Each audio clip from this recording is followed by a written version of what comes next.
Europe 1, au cœur de l'histoire. Franck Ferrand. C'est un des stratèges majeurs du grand siècle que Franck Ferrand fait revivre pour vous cet après-midi sur Europe 1. Bonjour Franck. Bonjour Carole, bonjour à tous. Je suis heureux de vous parler du prince Eugène, grand soldat, grand homme tout court, bien méconnu des Français, comme tous ceux d'ailleurs de Marlborough à Wellington, de Kutuzov à Guderian, qui nous ont donné du fil à retordre. Pour nous aider à mieux le connaître, j'ai convié cet après-midi un historien que nos auditeurs connaissent et apprécient, ils ont raison. Jean-François Saulnon a fait le chemin jusqu'à nous depuis Besançon, je l'en remercie. Et à partir de 15h, vous nous emmènerez visiter la capitale du Piémont, libérée des Français par le prince Eugène en 1706. Oui. Il s'agit de Turin. Turin, ville magnifique, raffinée, à l'histoire tellement riche. Ville industrielle aussi, bien sûr, nous n'en laisserons aucun aspect de côté, en compagnie de Didier Bouchard, qui la connaît dans ses moindres recoins. Pour le moment, je vous propose donc de revivre la carrière héroïque d'un des plus grands capitaines de son temps, l'homme qui a osé défier Louis XIV.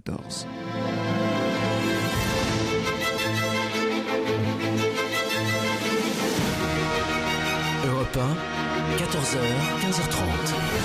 Au cœur de l'histoire. Franck Ferrand.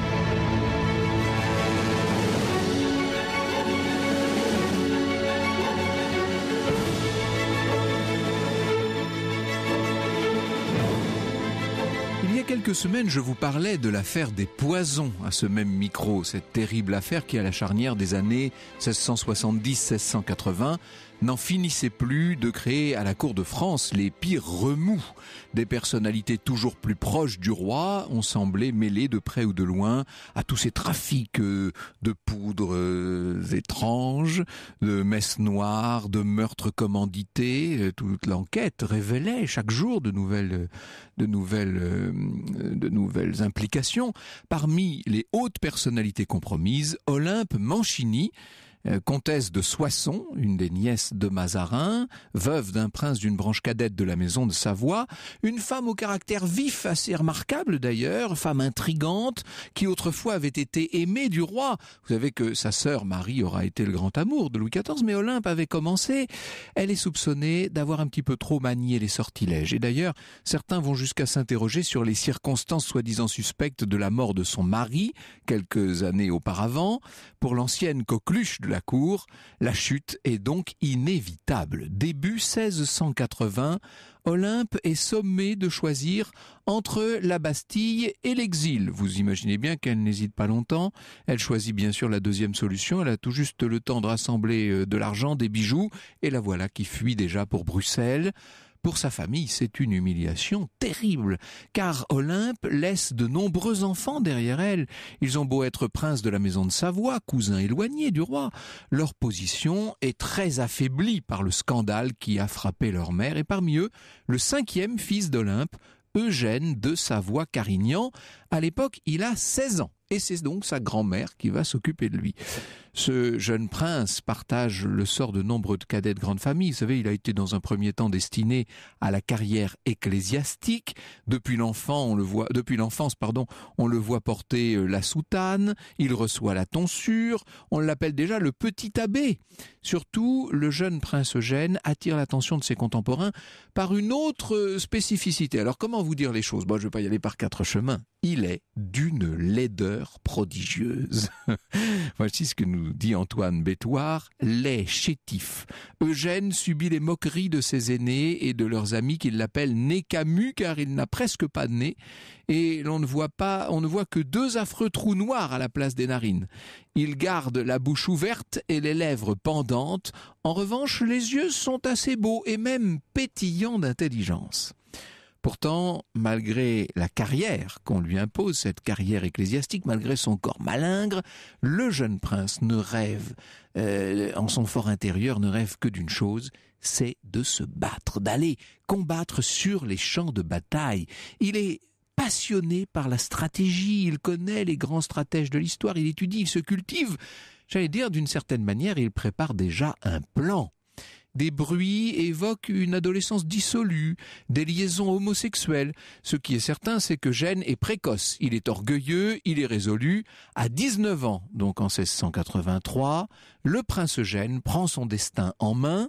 Il est accompagné de son cousin, le prince de Conti, qui est également gendre du roi.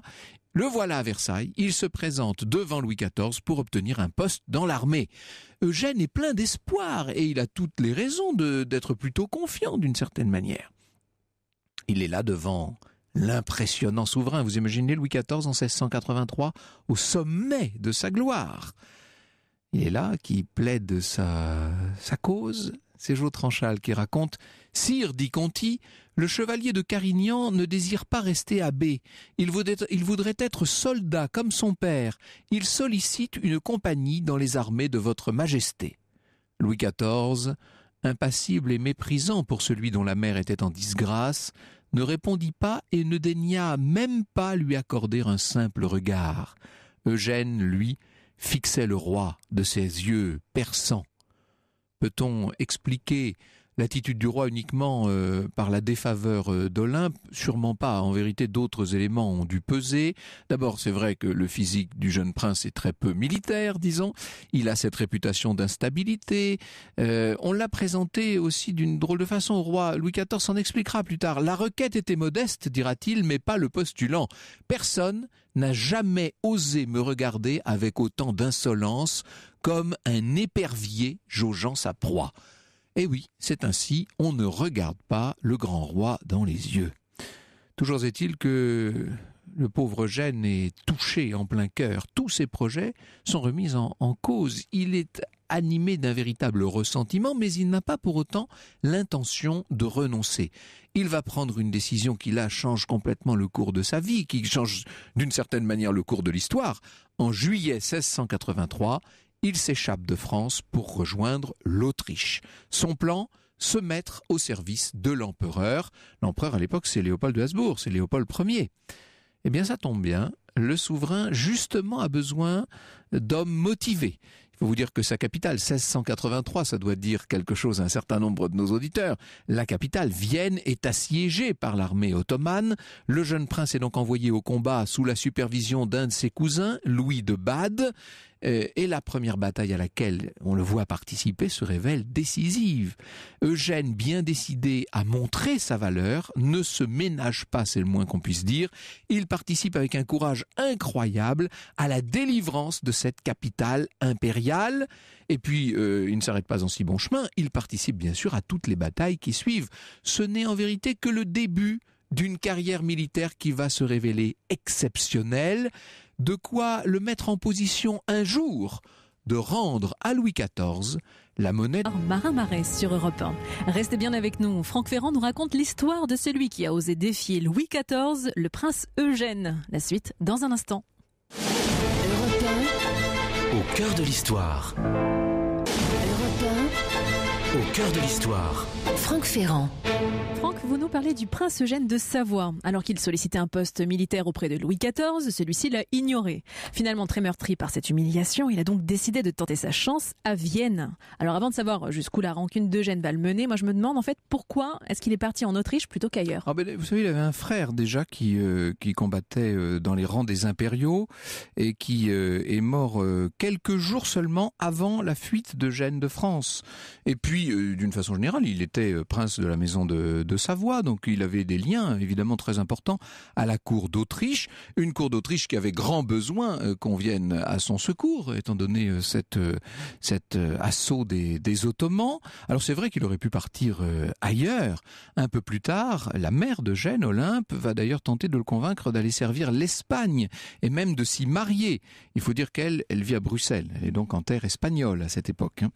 Il va effectuer aussi un voyage avec elle dans la péninsule ibérique, seulement elle échoue à cause du goût des intrigues et de la mauvaise réputation d'Europe, cette union-là. Il n'y aura pas de mariage pour Eugène en Espagne. Il ferme donc la parenthèse et va rester au service de l'Empire. Et au fil des années, on peut dire qu'il y fait merveille. De bataille en bataille, il démontre une vigueur, un courage, un engagement absolument incroyable. D'ailleurs, on le voit blessé à plusieurs reprises, mais à chaque fois, il s'en relève. Par exemple, lors d'un combat en 1688, son casque est littéralement traversé par une lame ottomane. Le coup est très violent et lui impose une longue convalescence, mais ça n'empêche pas qu'assez vite, il va être de nouveau prêt à se battre. Contrairement à ce qui s'est passé en France, le talent d'Eugène a été repéré par l'empereur Léopold et son entourage et a été sérieusement encouragé. Gilbert Bodinier précise, il trouva un avancement rapide. Colonel à 20 ans, général-major à 22, feld-maréchal-lieutenant à 24. C'est un avancement dû à sa naissance, mais aussi à ses mérites.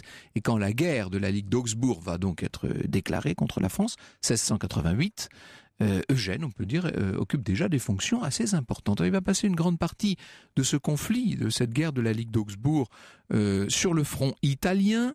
Il y plaide pour une stratégie beaucoup plus énergique contre les Français, et notamment, il voudrait réinsuffler de la mobilité dans un art de la guerre qui a eu tendance à se stabiliser au fil des décennies. Il constate avec un certain dépit tous les dysfonctionnements au sein des troupes, la présence d'officiers parfois incompétents, le manque de moyens qui, à certains endroits, est criant. Nicolas Anderson le souligne. De toute évidence, l'insouciance des officiers de l'armée s'accordait mal avec ce Français renégat turbulent et à la langue acérée, véritable empêcheur de tourner en rond. Non seulement il avait des idées révolutionnaires en matière de stratégie, mais il se permettait de remettre en question la plupart des traditions et des tactiques de base de la conduite d'une bataille. Et oui, que voulez-vous, quand vous avez ce génie-là, il faut bien qu'il trouve à s'exprimer, à s'épancher. Les critiques d'Eugène sont assez souvent mal reçues. Certains vont l'accuser d'effronterie, d'excès de confiance en soi. Vous voyez, toujours cette confiance en soi qui avait tellement dérouté Louis XIV. Il arrive que la loyauté de ce jeune prince savoyard soit du reste mise en doute, puisque l'on va voir circuler des bruits sur un certain nombre de tentatives de Louis XIV pour le rappeler à son service. L'empereur, néanmoins, continue de marquer sa confiance à Eugène et il lui témoigne de son attachement de manière éclatante en le nommant feld-maréchal. Pourtant, au cours de cette fameuse guerre, Eugène, qui est donc, on l'a compris, très talentueux, ne peut pas encore montrer toute sa mesure. Il est gêné notamment par son cousin, le duc de Savoie, dont les décisions sont parfois peu inspirées et qui va même faire défection au profit de la France à la fin de la guerre. On comprend d'où venaient les bruits sur le compte d'Eugène. Pourtant, au cours de ce conflit, Eugène va se montrer extraordinaire et c'est au moment où il retourne se battre contre les Ottomans. On a l'impression que c'est son ennemi naturel d'une certaine manière. C'est là qu'il est extraordinaire et qu'il va éblouir l'Europe. À Zenta, en 1697, il inflige une véritable correction au sultan. Tant d'ennemis sont noyés que les troupes d'Eugène peuvent se tenir sur les cadavres comme sur une île. C'est en tout cas ce que lui affirmera. À son retour à Vienne, il est littéralement porté en triomphe. Alors déjà, grâce aux gratifications impériales, il était un homme riche. Il va pouvoir maintenant se lancer dans la construction de somptueuses résidences, et notamment, tout près de Vienne, qui maintenant on pourrait dire dans Vienne, le fameux palais du Belvédère. Le prince sera toute sa vie un grand mécène, collectionneur, ami des arts. Nous en parlerons tout à l'heure avec Jean-François Saulnon. Alors pour l'instant, le devoir l'appelle toujours davantage sur les champs de bataille et en 1701, nouveau conflit. Et oui, après la guerre de la Ligue d'Augsbourg, je vous fais réviser en même temps votre histoire de France, vous voyez, c'est évidemment la guerre de succession d'Espagne. Le prince Eugène va être un des acteurs clés de ce nouveau conflit pour le malheur du royaume qui l'avait vu naître. Franck Ferrand évoque cet après-midi l'histoire du prince Eugène. Au cœur de l'histoire, vous le savez, c'est votre émission. Vous pouvez donc bien sûr réagir sur les réseaux sociaux et poser toutes vos questions à Franck Ferrand et à son invité Jean-François Saulnon sur la page Facebook Au cœur de l'histoire ou bien sur Twitter avec le hashtag ACDH. Europe 1, au cœur de l'histoire.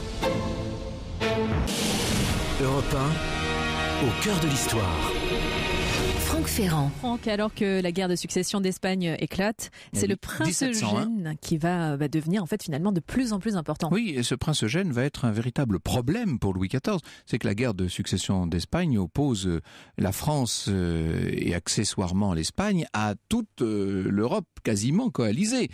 Alors, de nouveau, on voit Eugène très présent sur le front italien, et malgré l'infériorité numérique de son armée, et grâce à son génie tactique, disons les choses, il est là, qui tient bon. Il réussit même à capturer le maréchal de Villeroy, en qui Louis XIV avait la plus totale confiance. La lutte est plus ardue face à un autre maréchal tout aussi intrépide que lui, le truculent Vendôme, qui du reste est son cousin. Il faut dire qu'Eugène a toujours du mal à convaincre les autorités militaires viennoises de lui attribuer davantage de moyens. Seulement, ces appels à des changements finissent quand même par être entendus. Et en 1703, c'est l'empereur en personne, ça c'est très important, qui décide de nommer Eugène à la tête du conseil chargé des affaires militaires de l'Empire. Ça c'est un poste qui va convenir au prince, qui se révèle ferme, entreprenant, toujours prêt à prendre un certain nombre de décisions, même lorsqu'elles sont impopulaires, et notamment il promeut au mérite dans l'armée, il interdit la revente des charges, bref, on est en train de professionnaliser l'armée, disons les choses, il devient un ministre important auprès du pouvoir impérial. Ses fonctions éminentes ne l'empêchent pas, vous l'imaginez bien, de poursuivre sur le front son action militaire. On le voit en Hongrie, où l'Empire fait face à une révolte, en Bavière, où il se paie tout de même le luxe d'infliger une défaite cinglante aux Français à Euchstätt, et puis de nouveau il est en Italie, sur ce front vraiment difficile. Les troupes françaises sont bien établies en Italie, au point que des conseillers ont réfléchi un temps à évacuer purement et simplement l'Italie pour la laisser, enfin tout le nord, pour le laisser aux Français. Pourtant, même quand les troupes de Louis XIV entament en 1706 le siège de Turin, place capitale, Turin siège de la maison de Savoie, Eugène ne baisse pas les bras. Il s'associe au duc de Savoie, bien sûr, et il va lancer un mouvement audacieux pour prendre les Français par surprise. Et quand il arrive sur la colline de Superga, qui donne donc directement sur la ville, il constate à quel point son plan a fonctionné. Je cite Nicolas Anderson. « Les Français étaient dans un désordre qui sautait aux yeux. Eugène se tourna vers le duc de Savoie et lui dit « Il me semble que ces gens-là sont à demi battus. » Il fit la promesse qu'il les vaincrait sans difficulté ni délai. Grisé par la confiance d'Eugène, le duc de Savoie fit le vœu, s'il délivrait Turin, d'y édifier une église. Et bien sûr qu'Eugène va délivrer Turin, c'est même un tournant dans la guerre, puisque la France perd par la suite tout le contrôle du nord de l'Italie. Dans les années qui suivent, Eugène, qui donc a échoué à faire tomber Toulon, va se retrouver à combattre dans les Flandres. Il est associé au maréchal de Marlborough, dont je vous parlais tout à l'heure. Marlborough s'en va en guerre, vous savez. Et avec Marlborough, on peut dire qu'il se coordonne très bien. Il enchaîne les victoires à tel point qu'il menace de plus en plus sérieusement de s'ouvrir la route de Paris, pour ne pas dire de Versailles. Vous imaginez l'humiliation pour Louis XIV, qui avait refusé en son temps de lui confier un petit commandement. Le vieux roi paraît quasiment à genoux, mais les demandes démesurées de ses ennemis à Gertruydenberg pour essayer de trouver les conditions d'une paix vont l'amener à refuser de signer cette paix. Il s'en explique d'ailleurs dans cet appel resté célèbre et que François Bluch avait rappelé l'appel du 12 juin. Quoique mon amitié pour mes peuples ne soit pas moins vive que celle que j'ai pour mes propres enfants, quoique je partage tous les maux que la guerre fait souffrir à des sujets aussi fidèles et que j'ai fait voir à toute l'Europe que j'ai désiré sincèrement de les faire jouir de la paix, je suis persuadé qu'ils s'opposeraient eux-mêmes à la recevoir à des conditions également contraires à la justice et à l'honneur du nom français. Alors, Eugène n'a plus qu'à continuer à se battre et il poursuit son avancée. La résistance française est réelle, mais de nouvelles places tombent. Il finit au printemps 1712 par assiéger Landrecies. Or, si Landrecies chute, alors là, Eugène se voit ouvrir la route de Paris. Il est près du but, il le sait, et ce même si ses alliés anglais viennent de faire défection, ce qui quand même est un changement de taille. C'est alors que survient un coup de théâtre. Le fier Eugène ne se méfie pas assez, et alors que son siège se poursuit à Landrecies, le maréchal français Villars parvient à déplacer en pleine nuit toute une armée. Vous connaissez cette histoire. Au petit matin, c'est Eugène cette fois qui est pris par surprise. Ses troupes vont être lourdement défaites à Denain.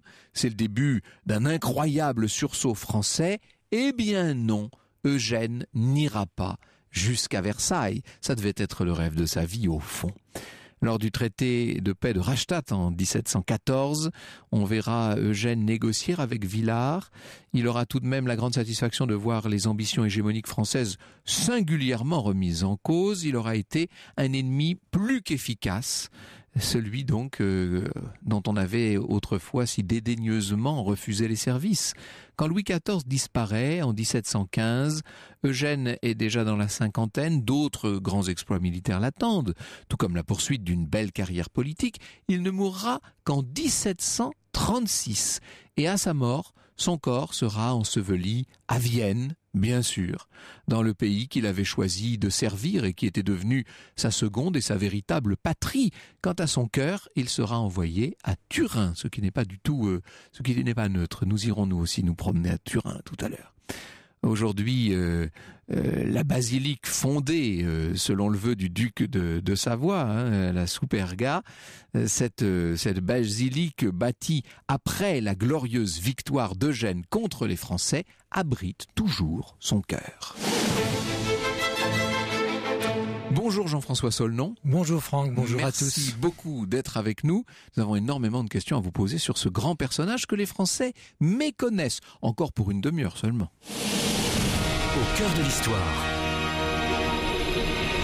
Sur Europe 1.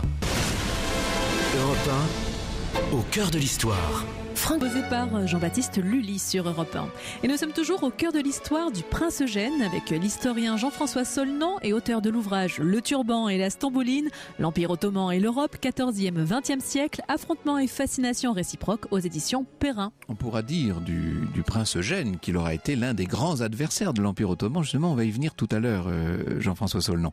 D'abord, revenons à cette affaire, à ce bras de fer, devrais-je dire, entre le prince Eugène et Louis XIV. J'aimerais commencer cet entretien avec vous par un peu d'histoire-fiction. Imaginons que Louis XIV ait dit oui lorsque Conti lui propose de confier un commandement au jeune Carignan, qui donc n'est pas encore, qu'on n'appelle pas encore le prince Eugène.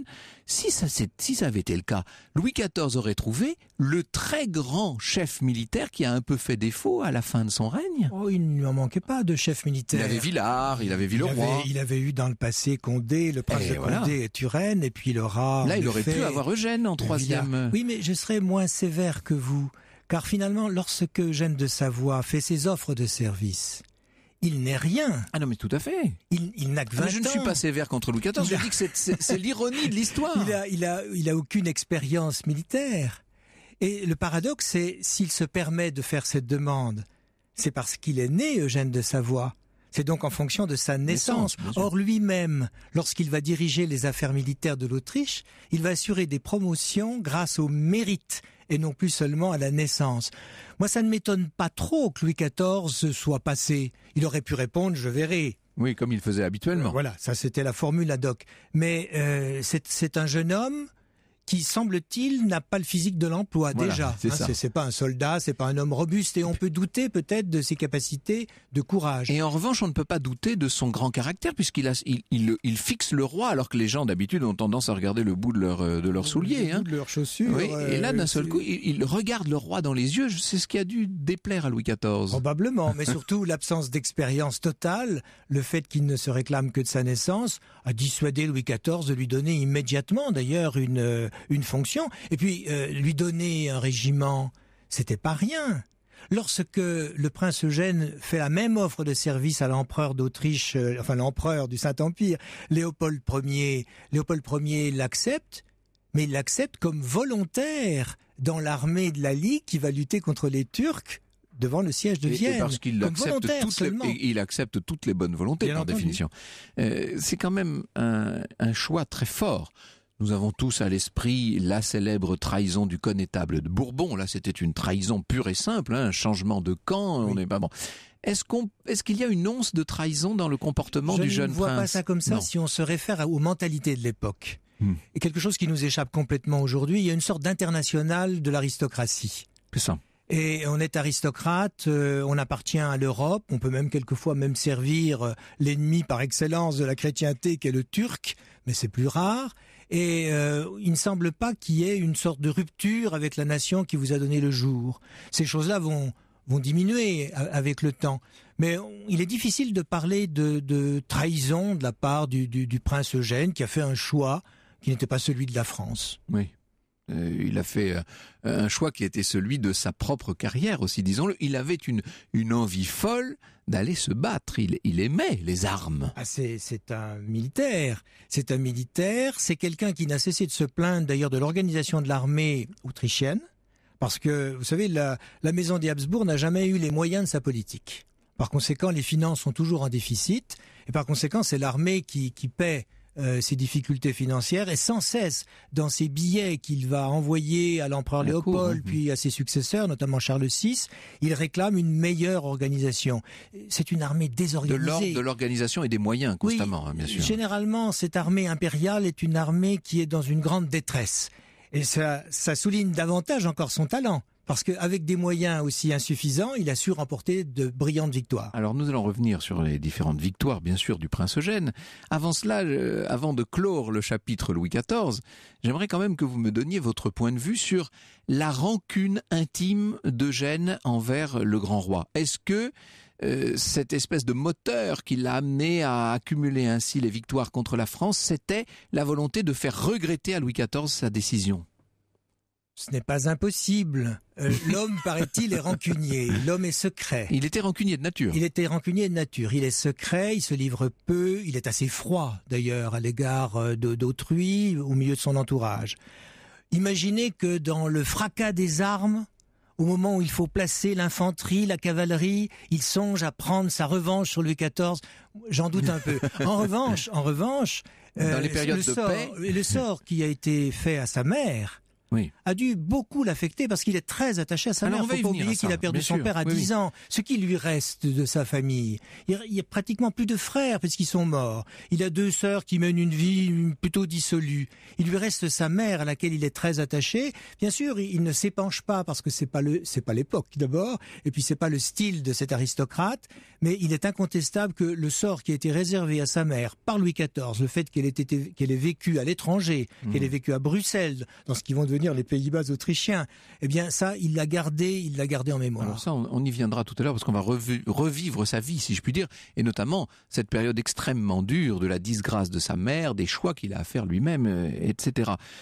Qu'est-il devenu après la mort de Louis XIV ? Parce que on a tendance à arrêter l'histoire en 1715, mais il a continué à se battre encore pendant 20 ans. Ah oui, il a encore de l'énergie pour se battre, et notamment se battre contre les Turcs, puisqu'il a remporté 2 grandes victoires en 1716, en 1717, ce qui a permis de signer un traité avec l'Empire ottoman abandonnant toute la plaine hongroise, plus Belgrade, que le prince Eugène venait de reconquérir, plus le Banat de Temesvar, c'est-à-dire Timișoara aujourd'hui. Donc c'est un grand succès sur la frontière orientale. On peut dire qu'il aura été le grand ennemi des Turcs ? Ah oui, incontestablement. Non pas à partir du siège de Vienne de septembre 83, parce que là il est volontaire, trop jeune, et la bataille a été remportée par le roi de Pologne, Jean Sobieski, et par Charles V de Lorraine, mais par la suite c'est lui tout de même qui reprend Pest. Budapest n'existe pas encore. Bien sûr, oui. Charles de Lorraine reprend Buda, et puis lui, il reprend cette ville qui est dans la plaine, qui est Pest. Il va reprendre Belgrade, les Turcs vont s'emparer à nouveau de Belgrade. Le prince Eugène reprendra encore cette ville parce que c'est la clé. Belgrade, à la confluence de la Save et du Danube, c'est la clé pour la plaine hongroise. Donc c'est un grand adversaire de l'Empire ottoman, ce qui ne va pas l'empêcher d'ailleurs de recevoir à 5 ou 6 reprises une délégation diplomatique de la Sublime Porte dans son superbe palais du Belvédère. Alors on parlait le français dans toutes les cours d'Europe, à l'époque c'était facile, mais lui qui est né en France, lui qui a vécu toute sa jeunesse en France, etc., est-ce qu'il avait fini par adopter la langue allemande lorsqu'il sert la cour d'Autriche ? Il parle le français, il écrit en français. Par conséquent, les archives nationales de Vienne conservent sa correspondance, et cette correspondance est en langue française, ou au pire, l'italien. Parce que ce qu'il ne faut pas oublier, c'est qu'à la cour de Vienne, à cette époque-là, au XVIIe siècle, on parle italien avant tout. Et oui, et ça, bien entendu, c'était sa deuxième langue maternelle, si l'on peut dire. Nous revenons justement à la jeunesse, pour ne pas dire à l'enfance du prince Eugène dans un instant. Europe 1, au cœur de l'histoire. au cœur de l'histoire. Franck Ferrand. Cet après-midi, nous revenons sur le parcours incroyable et notamment sur la jeunesse du prince Eugène avec l'historien Jean-François Solnon. Et Franck, nous avons reçu des messages. Oui, alors il y a déjà des messages à propos de Turin. Anne-Marie nous parle de la collection de Rovetti, du musée merveilleux, c'est vrai, de la place Castello, du palais Madame. Nous voilà tout près, juste à l'heure pour une merveilleuse soirée au Reggio, nous dit-elle. C'est Guillaume qui nous envoie une photo de la statue équestre du prince Eugène à Vienne. Et Michel nous fait remarquer que le plus fameux des croiseurs lourds de la Deuxième Guerre mondiale en Allemagne s'appelait justement Prinz Eugen, Prince Eugène. Est-ce que son image est restée très forte dans les pays germaniques aujourd'hui ? Très forte. On l'ignore complètement en France. Complètement, mais moi j'ai commencé à entendre parler de lui bien après le bac, si je puis dire. C'est assez étrange quand même. Oui, incontestablement.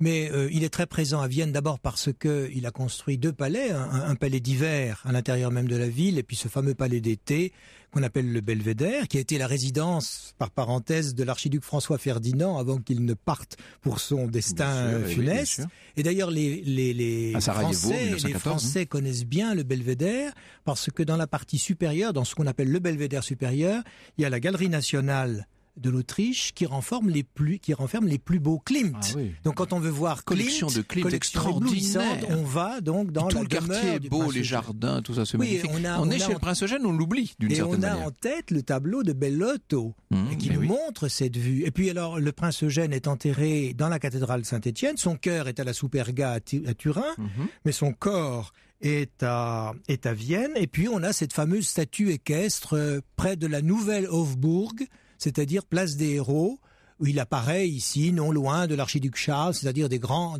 militaires qui ont défendu la maison des Habsbourg. Alors je vais revenir, pardon de faire un peu de petite histoire, mais c'est tout l'intérêt de cette émission, de mêler les deux. Je vais revenir sur les rancœurs et les petits problèmes. Louis XIV a quand même été amoureux de la mère du prince Eugène, Olympe. Elle a même été une de ses premières maîtresses, disons les choses. Elle était la nièce de Mazarin. Après Marie Mancini, qui est l'amour qui ressemble à une sorte de bluette. C'est le grand amour de jeunesse. Le grand amour de jeunesse, il y a Olympe, mais Olympe n'a pas le même caractère que Marie. C'est une femme infiniment plus affirmée. Et on peut se demander d'ailleurs si le jeune Louis XIV ne redoutait pas cette femme, qui était tout de même la surintendante de la maison de la reine. Donc c'est le poste le plus important dans ce qu'on appelle la maison de la reine Marie-Thérèse. Et elle s'est compromise dans l'affaire des poisons, c'est-à-dire c'est quelqu'un qui, comme beaucoup de ses contemporains à la cour, c'est-à-dire à Paris, à l'époque et au début du château de Versailles, eh bien, c'est quelqu'un qui a le goût de l'alchimie, qui a le goût des sciences occultes. Un personnage un peu fantasque, il faut bien le dire. Oui, un peu qu'on ne maîtrise pas beaucoup, et par conséquent, le verdict est tombé, et on lui a retiré la fonction essentielle de surintendant de la maison de la reine, et puis... et donc tous les revenus qui vont avec, bien etc. entendu, et la place à la cour. Et en outre, Louis XIV a décidé de l'arrêter. L'ordre d'arrestation a été signé, il n'a pas été appliqué immédiatement. Mais on a appris dans l'entourage de Olympe Mancini que l'arrestation n'allait pas tarder. Si bien que, et c'est Madame de Sévigné qui nous raconte cela dans une lettre, au cœur même d'une réception qu'elle donnait dans son hôtel particulier, elle a pris très très rapidement ses bijoux, ses toilettes, celles auxquelles elle était le plus attachée, un petit peu d'argent liquide, puis elle est partie. C'est donc infamant comme fuite chez l'ennemi, là, en direction de Bruxelles. Oui. Et je suis persuadé, en effet, que le fils, que Eugène, a gardé cela en mémoire très longtemps. D'autant plus que, alors, Eugène avait ce problème d'être disgracieux physiquement, incontestablement.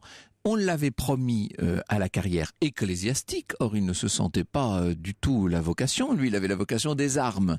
Et on disait qu'il avait une vie un peu débauchée à la cour. Est-ce qu'il a fait partie de ces orgies dont parle Madame Palatine ? Orgie est un bien grand mot. Quelques débordements de jeunesse, ça c'est incontestable, comme il y en a eu un certain nombre dans les années 60 du XVIIe siècle à la cour. Le règne des amours, c'était cela, donc des amours masculines, des amours féminines. On n'en sait pas grand-chose. Oui, on disait de beaucoup de jeunes princes qu'ils étaient homosexuels. Il ne faut pas oublier que le frère de Louis XIV l'était lui aussi, et que c'était le mari de Madame Palatine, donc elle avait tendance à être un peu sensibilisée à la question. Elle avait un peu tendance à voir des homosexuels partout. C'est ça. C'est incontestable. Mais oui, il a eu quelques débordements de jeunesse, quelques curiosités sexuelles, rien de plus apparemment. Et c'est un homme qui ensuite, en effet, est resté célibataire. mais il ne détestait pas la compagnie des femmes, bien au contraire, puisqu'il a été lié de très près avec une comtesse qui s'appelait la comtesse Battiani, qui était une veuve d'une 30aine d'années, non seulement jolie, mais également extrêmement intelligente, avec un esprit très acéré, et il est resté fidèle à cette femme très longtemps, et d'ailleurs il est mort dans la nuit qui a suivi une réception donnée par elle. Il a refusé 2 propositions de mariage, vous y faisiez allusion tout à l'heure. Bon, c'est un homme qui vit pour la guerre, qui vit pour le service de la maison des Habsbourg. Si Louis XIV avait accepté de lui confier ne serait-ce qu'un petit commandement, on imagine tout à fait qu'il aurait fait sa carrière dans le cadre de l'armée française, bien entendu. Probablement. Mais vous savez, cette rancune à l'égard de Louis XIV, elle n'est pas totale. Quand on regarde ce qui se passe après la signature des traités qui mettent un terme à la guerre de succession d'Espagne, Louis XIV a l'idée d'un rapprochement avec la maison des Habsbourg. C'est tout à fait inédit. Les Habsbourg c'est l'ennemi particulier, l'ennemi héréditaire de la France depuis que Charles Quint est devenu empereur et s'est colleté avec François Ier. Et là, dans certains cercles diplomatiques, on pense à un éventuel renversement des alliances. Alors, quelle va être l'attitude de Vienne ? Eh bien, le prince Eugène est favorable à cette réunion. Et si ça s'était fait ainsi, si Louis XIV avait vécu encore 1 ou 2 années de plus, on aurait eu un renversement des alliances qu'il faudra attendre en France au milieu du XVIIIe siècle. Donc cette rancune, elle est tout de même subordonnée à la défense d'un nouvel ordre diplomatique et politique européen. Oui, et on pourrait dire du prince Eugène qu'il avait l'esprit politique quasiment autant que stratégique. Et visionnaire dans ce cas-là. Oui, c'est assez extraordinaire. Quelqu'un qui a remporté tant de victoires sur la France, qui est capable de dire, eh bien, les données sont différentes maintenant, et on peut envisager un rapprochement entre les 2 ennemis éternels. Ça, c'est de la vision politique. Oui. Alors justement, nous allons voir comment il a remporté ses victoires, après avoir parlé du jeune homme, du rancunier, du fils, qui, entre parenthèses, a toujours couru un peu après l'amour de sa mère, pour autant qu'on le sache. Après avoir évoqué l'homme, nous allons évoquer le général, si je puis dire, le chef d'armée, qui sans doute aura été un des plus grands chefs d'armée d'un siècle qui en a compté comme aucun autre. Au cœur de l'histoire. Sur Europe 1. Europe 1, au cœur de l'histoire. Franck Ferrand. Franck, vous nous faites revivre le parcours victorieux du prince Eugène cet après-midi en compagnie de l'historien Jean-François Solnan et du conférencier Didier Bouchard qui vient de nous rejoindre. Bonjour Didier Bouchard, merci d'être avec nous. Vous connaissez très bien Turin et donc vous la connaissez, cette basilique de la Superga où se trouve le cœur du prince Eugène encore aujourd'hui. Bonjour Franck Ferrand, je connais assez bien Turin effectivement et je connais Superga comme tous les visiteurs de Turin. Superga est à quelques kilomètres de Turin et domine le site. C'est ça, c'est de Turin. Il y a un côté en surplomb en quelque sorte. Plus de 600 mètres, plus de 670 mètres d'altitude. Et on comprend que Victor Amédée II et le prince Eugène se soient rendus sur la colline de Superga pour préparer la bataille qu'ils allaient remporter. Ils avaient Turin sous les yeux, un peu comme on a une maquette. Entre parenthèses, c'était l'époque où on faisait les fameux plans relief, Jean-François Solnon.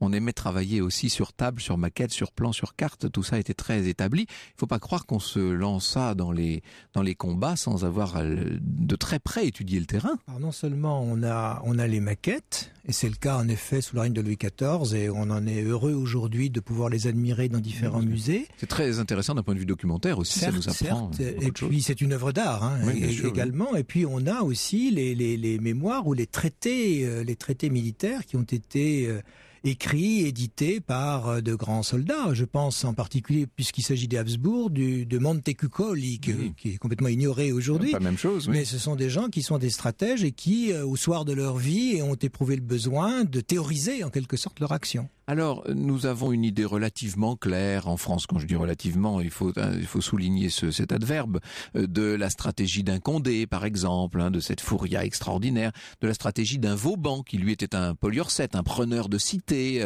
avec cette façon qu'il avait progressivement d'avancer souterrainement, si je puis dire, jusqu'à faire tomber les bases même des cités qu'il assiégeait. Quelle est la stratégie d'Eugène ? Est-ce qu'on pourrait la décrire par quelques termes et par une philosophie ? C'est un partisan de la guerre de mouvement. Voilà.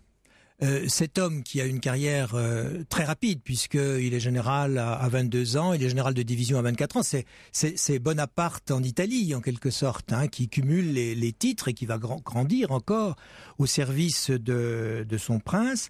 C'est quelqu'un qui est favorable à la guerre de mouvement, qui a le coup d'œil, comme l'aura plus tard Napoléon, mais qui n'agit que lorsqu'il connaît bien la situation de l'ennemi. C'est-à-dire qu'on sait qu'il y a un service de renseignement et un service d'espionnage pour lequel il a beaucoup travaillé, qui lui permettent de connaître la position de l'ennemi, la force de l'ennemi et le rapport de force.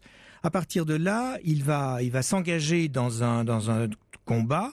Et surtout, il a en face de lui, très souvent, il faut bien l'admettre, il a des adversaires qui sont assez médiocres. C'est ça. Quand on parle de Tallard ou de Marsin, qui sont deux généraux français dont on n'a plus aucun souvenir aujourd'hui, il est assez servi par cette c'est une supériorité situation qu'il peut avoir. Ce qu'il y a d'extraordinaire, c'est la coexistence de ces deux grands génies militaires que sont Marlborough et le prince Eugène qui ont travaillé ensemble. Ça, c'est remarquable. Alors, je ne sais pas s'il y avait de la jalousie entre les deux. En tout cas, ça ne se voit pas dans les faits. En tout cas, la victoire était au tournant, en quelque sorte. Et par conséquent, là, on a affaire à quelqu'un qui... Et puis, surtout, quelqu'un qui est contemporain de progrès dans le domaine des armes, le progrès qui consiste à mettre une baïonnette au bout du fusil, c'est cette époque-là, ou encore, ce qui semble assez important, le tir à ricochet pour des boulets qui doivent faire des rebonds, faisant des rebonds sur les murs, évidemment, détruisent beaucoup plus que précédemment. Donc il est contemporain de cette amélioration de la technique et il s'en sert. Oui. On a dit qu'il aurait pu être recruté par Louis XIV en sous-main. Vous pensez qu'il y a eu des efforts tentés dans ce sens ? Je n'y crois pas, mais je ne le sais pas plus que vous. Et pour ce qui est de ce combat permanent contre les Turcs, pourquoi avait-il cette prédilection, si l'on peut dire, dans le combat contre les Ottomans ? C'est un peu le souvenir de sa jeunesse, d'abord. Et ensuite, il est au service des Habsbourg, qui sont en première ligne contre l'Empire ottoman. Et lorsque le danger ottoman a été écarté, et il le sera définitivement, si j'ose dire définitivement, en 1718 au traité de Passarowitz, eh bien, il se trouve que Vienne est la véritable capitale, puisqu'à ce moment-là, les aristocrates viennois vont construire des palais en dehors même des limites de la ville. Vienne devient la grande capitale et la grande capitale de l'architecture baroque. Bien sûr. Alors ce n'est pas à Vienne, mais dans une autre ville baroque que nous nous rendons dans un instant, à Turin. Je rappelle, Jean-François Saulnon, l'un de vos ouvrages, Le Turban et la Stambouline, l'Empire ottoman et l'Europe du XIVe au XXe siècle, affrontements et fascination réciproque. C'est publié chez Perrin. Vous restez avec nous pour aller à Turin. Au cœur de l'histoire. Sur Europe 1.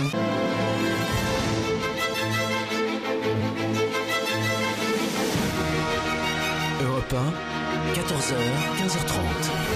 Au cœur de l'histoire. Franck Ferrand.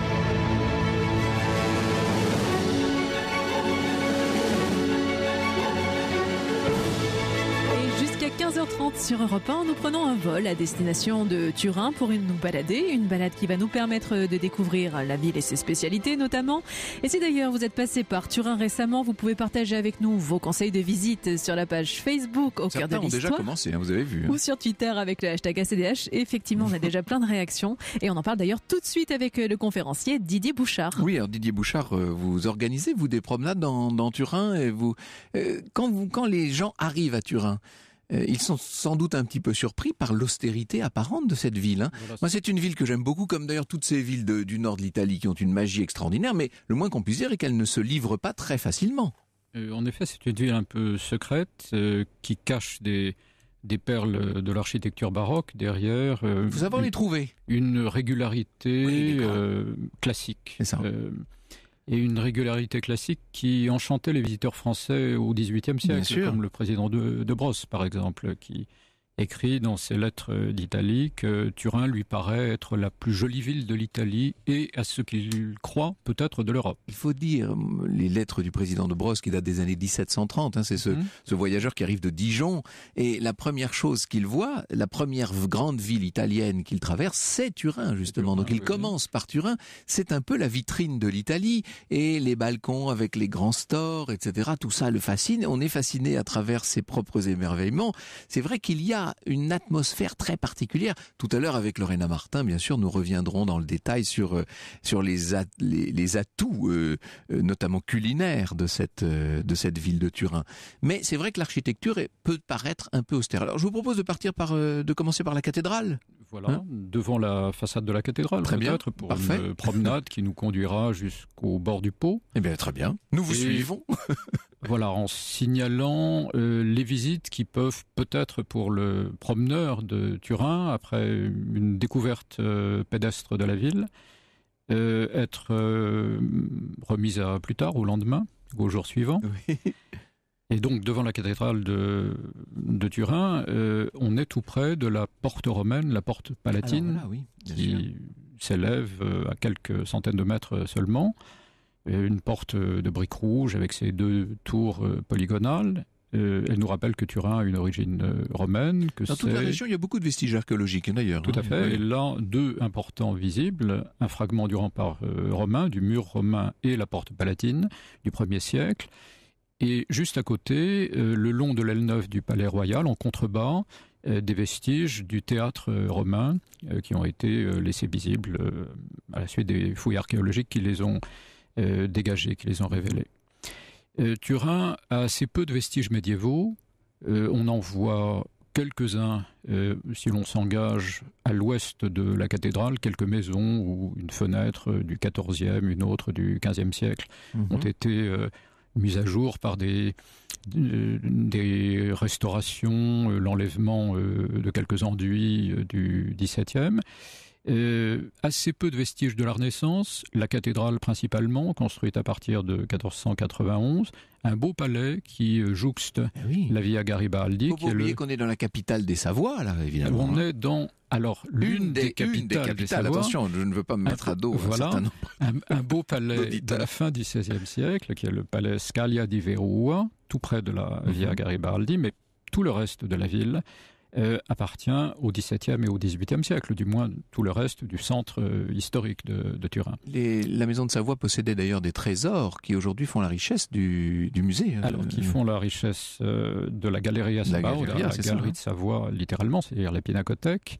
Et dans cette pinacothèque, il y a la collection personnelle du prince Eugène, acquise par Charles-Emmanuel III. Auprès de la nièce et héritière du prince Eugène, après quelques années de tractation, c'est-à-dire que les tableaux sont arrivés en 1741. Oui. Il y a de très bons tableaux flamands et hollandais. Quelques notamment. Années, 5-6 ans de négociations. On n'a pas insisté peut-être suffisamment sur cette dimension-là du prince Eugène, Jean-François Saulnon, grand mécène. Grand mécène et également un homme qui aime à s'entourer de grands esprits. Il a eu l'occasion de rencontrer et de recevoir le président de Montesquieu au cours d'un séjour rapide à Vienne. Il a également hébergé un poète qui s'appelle Jean-Baptiste Rousseau. C'est le prince des honnêtes gens, pour reprendre l'expression de l'époque. Et puis, il y a ce mécénat avec, d'une part, une collection de tableaux dont on parle, et puis une bibliothèque. Parce que c'est un grand lecteur. C'est un lecteur dont on sait que lorsqu'il commence un livre et que ce livre l'ennuie un peu, il ne l'abandonne pas, au contraire, il va jusqu'au bout. Et sa bibliothèque... Ça donne quand même une forte indication sur son tempérament. Sur son tempérament, oui. Et cette bibliothèque considérable va être un des noyaux de la bibliothèque impériale, aujourd'hui bibliothèque nationale, qui se trouve dans le palais de la Hofburg à Vienne. Ah oui, d'ailleurs il y a, plusieurs de nos auditeurs nous le font remarquer, Roselyne notamment nous dit, il existe une statue monumentale du prince Eugène devant la Hofburg, non loin de celle de Marie-Thérèse. Son sabre menace encore la France, il est très apprécié là-bas par sa victoire contre les Turcs. C'est la statue équestre dont nous parlions tout à l'heure. Oui, que nous voyons enneigée sur la photo de Guillaume, exactement. Alors, parlons peut-être de la cathédrale elle-même et de ce qu'elle renferme. Je pense qu'on me voit venir avec mes gros sabots, sûr, évidemment. Donc, si l'on entre dans la cathédrale, on est surpris peut-être d'abord de l'austérité, du très grand dépouillement de l'intérieur. On remarque un fort beau rétable du début du XVIe siècle dans le bas-côté droit, de Spanzotti et de Ferrari. Et à l'extrémité de la cathédrale, à l'extrémité des bas-côtés, 2 portes de marbre noir et des grilles sont fermées depuis 1997, c'est-à-dire depuis l'incendie qui a ravagé la chapelle du Saint-Suaire, située un étage plus haut, encastrée en quelque sorte dans une aile du Palais Royal, c'est-à-dire de la cour du Palais Royal, et accessible depuis la cathédrale. C'est un ouvrage qui communique avec la cathédrale. Le Saint-Suaire, lui, a échappé à l'incendie. Il est conservé sous la tribune royale, dans la cathédrale, dans le bras gauche du transept, enfermé généralement, sauf ostension exceptionnelle, comme celle qui a eu lieu en 2015. Ce qu'il y a d'extraordinaire dans l'histoire de cette relique des reliques, c'est que ça n'est pas la première fois qu'elle échappait à un incendie. Elle avait déjà, à 2 reprises dans le passé, été miraculeusement sortie des flammes. Europe 1, au cœur de l'histoire. Europe Au cœur de l'histoire. 1, Franck Ferrand. Nous sommes à Turin avec le conférencier Didier Bouchard. Alors nous étions, on va dire, devant le Palais Royal. Sortons de cette cathédrale un jour, Didier Bouchard. Il y aurait tant de choses à montrer et à voir. Mais avançons vers ce palais qui reste le monument de la ville quand même. C'est tout simple. Sortant de la cathédrale, nous prenons à droite ou à gauche. Mm-hmm. Et nous nous trouvons à C'est droite vous qui décidez. dans l'avant-cour du Palais Royal, que l'on appelle la Piazzetta Reale, ou bien à gauche, carrément dans la cour du Palais Royal, avec une vue sur les jardins royaux depuis quelque temps rouvert au public. Mm-hmm. Ce jardin est longé par l'aile neuve du palais où se trouve maintenant la Galleria Sabauda dont nous venons de parler. On laissera pour plus tard la visite intérieure du Palais Royal. Il faut signaler son grand intérêt, les décors baroques, le très beau cabinet des lacs de Chine rococo dessiné par Filippo Juvara, et l'ouverture depuis quelque temps, depuis l'intérieur du Palais Royal au premier étage, de la galerie décorée par le peintre Beaumont et qui abrite l'Armeria Reale. Et dans cette Armeria Reale, et splendide collection d'armures anciennes de la Renaissance notamment, eh bien, un mannequin plus modeste d'allure, guère reluisant à vrai dire, à cause de l'aspect de sa perruque, c'est celui du prince Eugène, voilà, qui porte sa véritable cuirasse bosselée et quelques vêtements, enfin surtout d'ailleurs des répliques à l'identique des vêtements originaux conservés en réserve. Voilà. Et puis, quittant donc le Palais Royal, nous nous trouvons à l'extrémité de la Piazzetta Reale et de son avant-cour, devant une petite église qui ressemble de l'extérieur à une maison plutôt qu'à une église. Nous entrons cependant, c'est l'église San Lorenzo, Saint-Laurent. Elle a été tout d'abord commencée par la volonté du duc Emmanuel Philibert de Savoie, pour tenir la promesse qu'il avait faite lui aussi à l'occasion d'une victoire, la victoire de Saint-Quentin. Finalement, toutes les églises de la ville sont dues à des victoires. Il y a deux églises votives construites à la suite de victoires remportées sur les Français. Et la première est l'église San Lorenzo, puisque c'est à la suite de la victoire de Saint-Quentin remportée sur l'armée d'Henri II que Emmanuel Philibert de Savoie, qui commandait l'armée espagnole à Saint-Quentin, va commencer la reconstruction de cette église qui, en fait, ne prendra sa forme définitive qu'au XVIIe siècle, avec l'arrivée d'un architecte génial, le père Guarini, et il construira une étonnante coupole diaphane, c'est-à-dire immatérielle, en quelque sorte, composée d'un entrecroisement de nervures formant une étoile à 8 branches. Magnifique. C'est lui aussi qui a construit la chapelle du Saint-Suaire, mais il faudra encore attendre quelques années ou quelques mois la fin des très longs travaux de restauration de la chapelle du Saint-Suaire pour voir la coupole à alvéole de celle-ci. Et ça, ce sont deux des chefs-d'œuvre baroques de Guarini à Turin. Mais il y en a un troisième qui est un palais devant lequel nous allons passer bientôt. Oui. Alors, tout d'abord, nous sortons maintenant de l'église Saint-Laurent. Nous sommes sur la Piazza Castello, la place du château, et le château, c'est en même temps le palais Madame. Alors le palais Madame, parce que la duchesse de Savoie était appelée Madame Royale, et il y a eu 2 Madame Royales successivement, Christine de France, fille d'Henri IV, qui a commencé déjà à faire aménager ce château médiéval, dont on voit le côté médiéval du côté de la Via Po, c'est-à-dire à l'arrière. Et ensuite, ce nom est resté, et surtout, il a été adopté définitivement après que la 2e Madame Royale, Marie-Jeanne Baptiste de Savoie-Nemours, qui était la mère de Victor Amédée II, s'y soit installée. Et c'est elle qui va commander à l'architecte Filippo Jouvara la façade de style classique et baroque tout à la fois. C'est lui qui a fait le fameux escalier. Voilà, qui abrite un escalier monumental décrit par le président de Brosse comme l'un des plus beaux escaliers qui soit au monde. Voilà. De Brosse ajoute de manière un peu exagérée et injuste que c'est un escalier sans palais, qu'il n'y a rien derrière. En réalité, il y a ce n'est pas qu'un décor de théâtre. Un appartement baroque derrière. Alors, il y aurait beaucoup de choses à montrer. On pourrait parler de l'église Santa Cristina, de l'église San Carlo. On va passer outre à tout cela parce que nous n'avons pas le temps. Simplement, j'aurais aimé que vous nous disiez un mot quand on est sur la Plaza San Carlo. On peut descendre jusqu'au palais de l'Académie, où se trouve le... Depuis la Piazza Castello, naturellement, ayant vu le palais Madame, on prend la Via Roma et elle nous amène à la Piazza San Carlo, qui est la plus belle place de Turin, qui est quelque chose comme la Plaza Mayor de Madrid et un peu la Piazza del Popolo de Rome pour les deux églises du fond.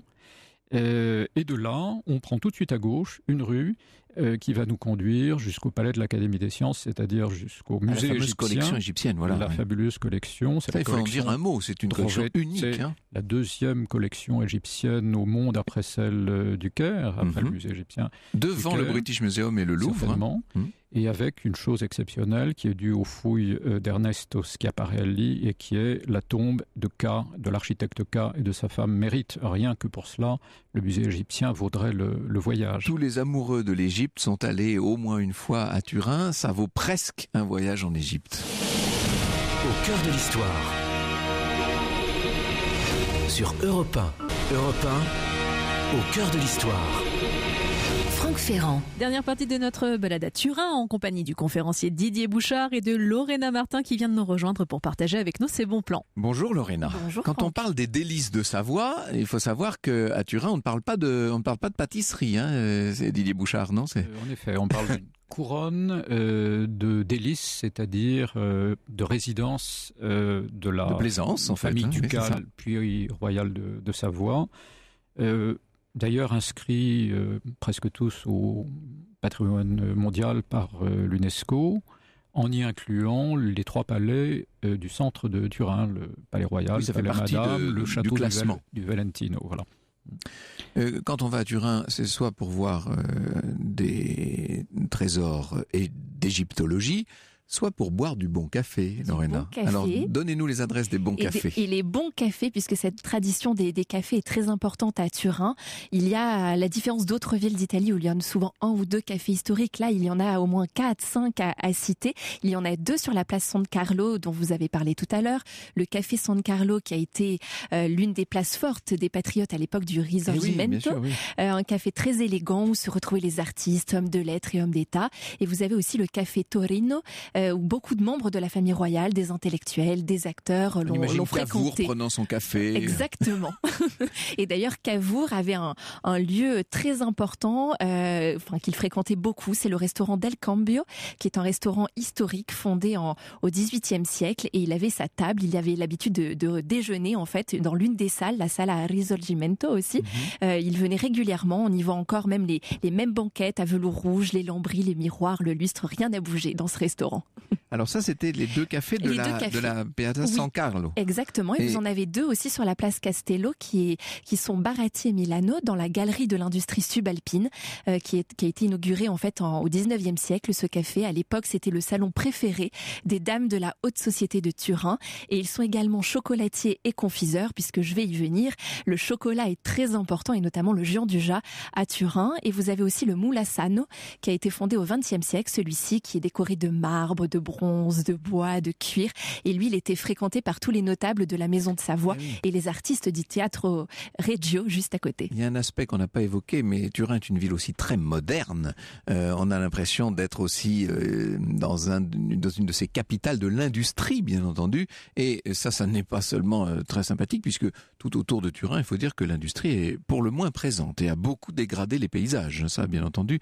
Mais bon, il suffit de se plonger dans un roman de Futero et Lucentini pour trouver de la poésie aussi à cette Italie-là, cette Italie industrielle des années 50, 60 ou 70. Alors ça, c'était les cafés. Oui. Il y a aussi de très bonnes tables par définition. Alors, c'est table. toujours le même problème lorsqu'on est en Italie. Il n'y a quasiment que des bonnes tables. Donc, ce que vous allez nous présenter, ce sont les meilleures, en fait. Voilà. À Alors, votre avis. il y en a une, à mon avis, alors qui est surtout, moi je l'ai mise de côté surtout pour son magnifique cadre. C'est une haute salle voûtée qui donne dans la belle galerie subalpine et vous pouvez même avoir quelques tables dans la galerie. Grand passage couvert, en fait. Voilà, exactement, magnifique. Et c'est le restaurant en fait de l'acteur et comique italien Pietro Chiambretti. Et c'est une cuisine très originale puisque c'est à la fois des plats piémontais et des sushis japonais. Donc cherchez l'erreur. Mais en tout cas, c'est Il y a des sushis japonais partout maintenant. très très beau. Et ensuite, il y a deux autres adresses dont j'aimerais vous parler. C'est l'Osto del Borghveig, tout près de la cathédrale. On y mange très bien les spécialités piémontaises, les agnolotti del Plin, dont je vais vous parler dans un instant, qui sont des petits raviolis, le bagna cauda, etc. Et puis aussi le restaurant Solferino, qui donne sur une très belle place de Turin, qui est la place Solferino. On y mange une cuisine piémontaise, traditionnelle, et notamment les bonnets piémontais, les fameux petits chapeaux, qui est un dessert, en fait, une sorte de flan et caramel, un petit peu crème renversée au chocolat et noisettes. Et on y rappelle le carnage, évidemment, de 1859. Oui, exactement. Parlez-nous de ces agnolotti, alors. De quoi s'agit-il ? Les agnolotti, en fait, ce sont donc des raviolis qui sont typiques de la région des Langhes, dans le Piémont. Ils se mangent avec un bouillon de bœuf ou avec un beurre de sauge. Et en particulier, dans le Piémont, on a les agnolotti del Plin, qui sont des plus petits que les agnolotti. Ils sont pliés et pincés. Et en fait, d'où leur nom Plin, qui signifie pincé en piémontais. Donc, vous pouvez les manger dans beaucoup de restaurants dont je vous ai parlé. Et vous avez aussi la bagna cauda, qui est une sauce à base d'anchois, d'huile d'olive et d'ail, qu'on sert chaude, voire bouillante, avec des légumes crus. Alors, on va passer au sucré, évidemment. Oui. Et notamment au gianduiotti aux noisettes. Voilà. Donc, le gianduja, qui est une pâte de noisettes et cacao. Et on a donc les fameux gianduiotti aux noisettes, qui sont des chocolats donc produits avec ce fameux gianduja, qui date du 19e siècle. Et un confiseur a eu l'idée de combiner le cacao avec les noisettes des Langhes. Et c'est la première praline emballée.